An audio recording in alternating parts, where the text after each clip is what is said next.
মাত্র 1300 টাকায় পাখি। আজকে সকালে উঠে পাখির খাঁচার কাছে গিয়ে দেখি একটা পায়রা এসছে। যে খাবারটা পাখিকে দিই ঘাসের বীজ, সেটাই খুঁটে খুঁটে খাচ্ছিল পায়রাটা। তারপরে চলে আসলো শালিক পাখি, তাদেরকে বিস্কুট দিয়ে দিয়েছিলাম।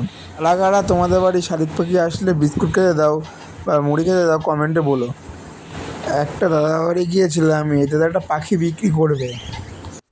এখানে 6 পিস ককাটেল পাখি আছে। এই পাখিগুলো কোয়ালিটি খুবই ভালো। আমি ভাবছি একজোড়া ককাটেল পাখি নেবো। তোমরা যদি কেউ নাও তাহলে স্ক্রিনের উপরে যে নাম্বারটা দেওয়া আছে এই নাম্বারে ফোন করো। ককাটেল পাখির দাম মাত্র 1300 টাকা জোড়া। আর হ্যাঁ, এইগুলো বাড়িরই পাখির বাচ্চা, খুবই কম দাম। আর তোমরা যেখানে থাকো ওখানকার পাখির দাম কেমন যাচ্ছে তোমরা কমেন্টে বলো। এই যে আমার লাভবার্ড পাখি কী সুন্দর খাইয়ে দিচ্ছে দেখো। খুব শিগগিরই সুখবর আসছে, লাভবার্ড পাখিও মনে হয় ডিম দেবে। আর হ্যাঁ, আজকের ভিডিওটা এটুকুই। ভালো লাগে চ্যানেলটা সাবস্ক্রাইব করে যেও।